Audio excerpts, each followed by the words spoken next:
Hello and welcome to a book that is the teller of a very old story.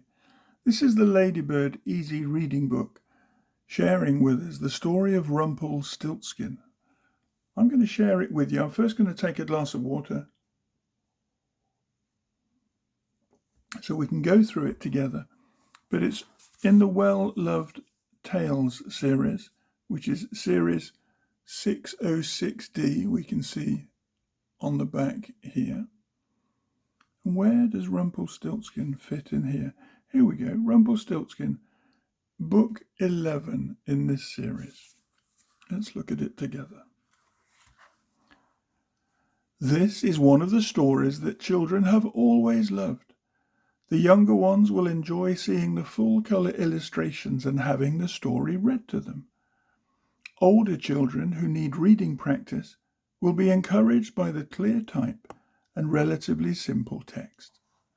Ladybird, Series 606D. Rumpelstiltskin, a Ladybird easy reading book, retold from the ancient tales by Vera Southgate, with illustrations by Eric Winter. First published in 1968. Ladybird Books Limited, formerly Wills and Hepworth of Loughborough.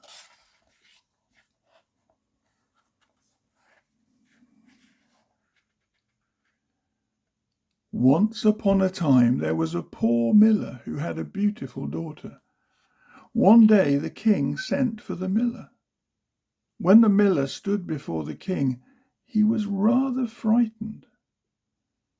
Instead of remaining quiet, the foolish man said the first silly thing that popped into his head. I have a daughter who can spin straw into gold, he said.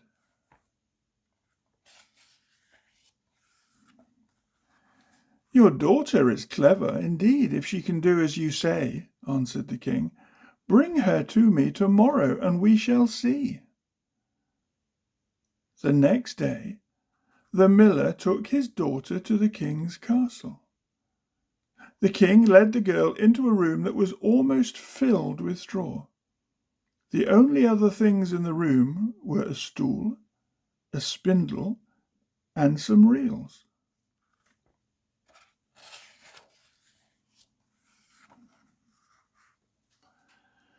Now set to work, said the king, and if by tomorrow morning you have not spun this straw into gold, you must die. At these words the king left the room and locked the door behind him.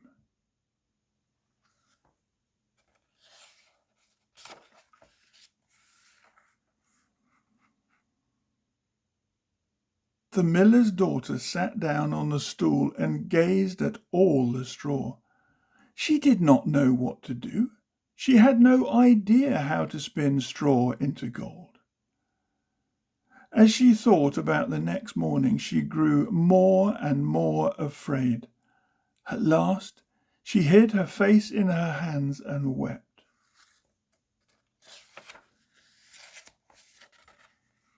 All at once the door flew open, and in came the strangest little man she had ever seen.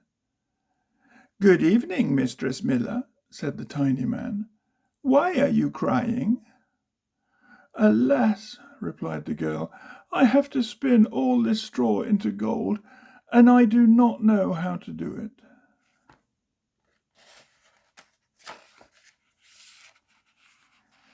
"But I do," said the mannikin. "What will you give me if I spin it for you?" "My necklace," replied the girl. The little man took the necklace and sat down in front of the spinning wheel.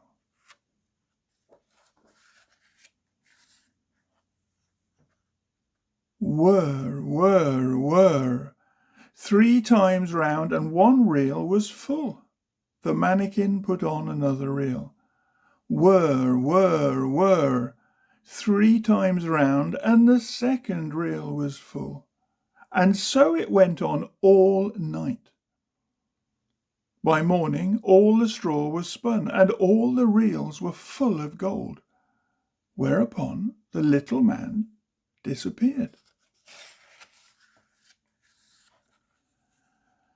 At sunrise the king arrived. He was astonished and more than delighted to see so much gold. Yet he was not satisfied. The sight of the gold only made him more greedy. He took the miller's daughter to a second room, much larger than the first one, and it, too, was full of straw.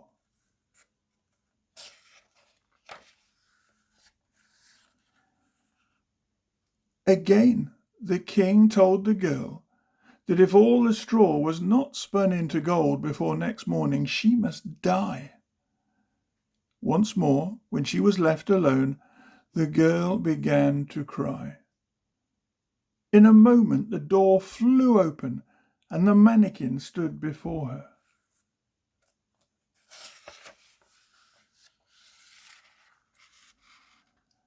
"What will you give me if I spin this straw into gold?" asked the tiny man. "The ring on my finger," replied the miller's daughter. The mannikin took the ring and sat down before the spinning wheel. He spun straw all night until the reels were full of gold. Then, once more, he disappeared.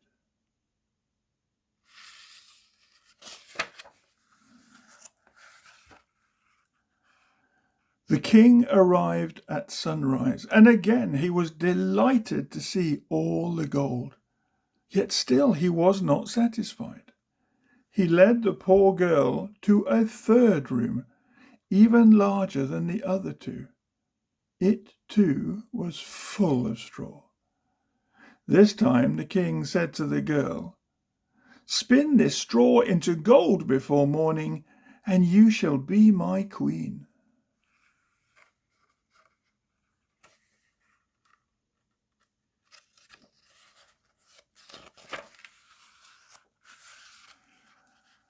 When the girl sat alone, weeping, the queer little man appeared for the third time. "What will you give me if I spin the straw for you this time?" he asked. "Alas, I have nothing more that I can give," sobbed the poor girl.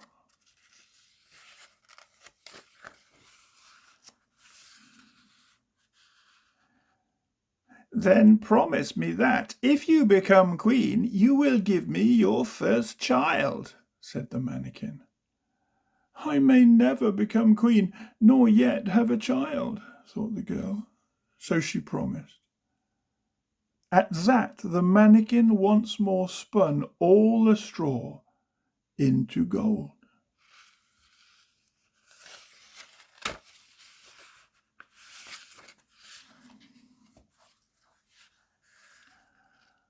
When the king arrived early the next morning, he was overjoyed at the sight of all the gold.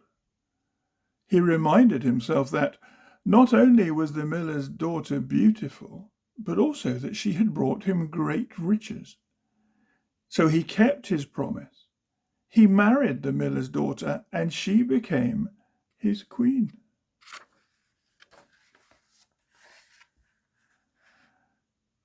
The queen was very happy living in the royal castle.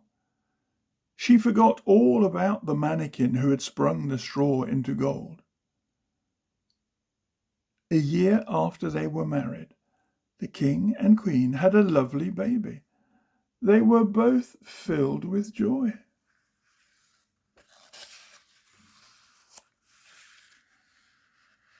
A few days later, the mannikin suddenly appeared in the queen's bedroom. "Now give me what you promised," he said to the queen as he pointed to the sleeping baby. The poor queen was horrified and clutched her baby tightly to her. The queen offered the mannikin all the riches of her kingdom if only he would release her from this promise. The tiny man refused them all. A human child would be dearer to me than all the riches of your kingdom, he said to the Queen.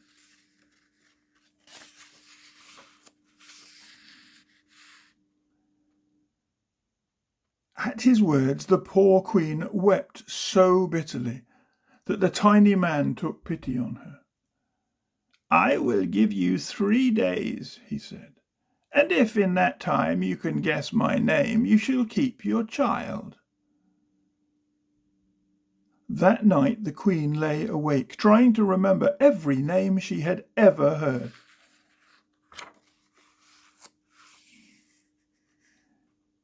In the morning the Queen sent for a messenger. She told him to ride all over the country, collecting all the boys' names he could find.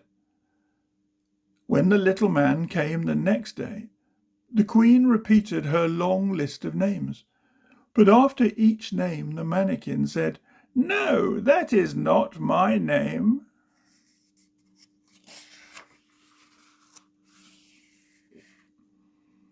The next morning the Queen sent out her messenger to another country. He came back with a long list of the queerest names she had ever heard. The Queen repeated all these strange names to the little man on his second visit. After each name he shook his head and said, "No, that is not my name." The poor Queen was in despair.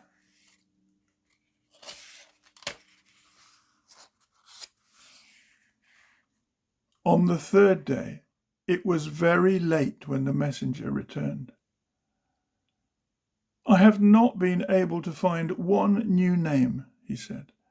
"But as I came to a high mountain at the end of the forest, I saw a little house. In front of the house a fire was burning. The queerest little man was hopping and jumping round the fire," went on the messenger, "and this is what he was singing. Although today I brew and bake, tomorrow the Queen's own child I'll take. This guessing game she'll never win, for my name is Rumpelstiltskin."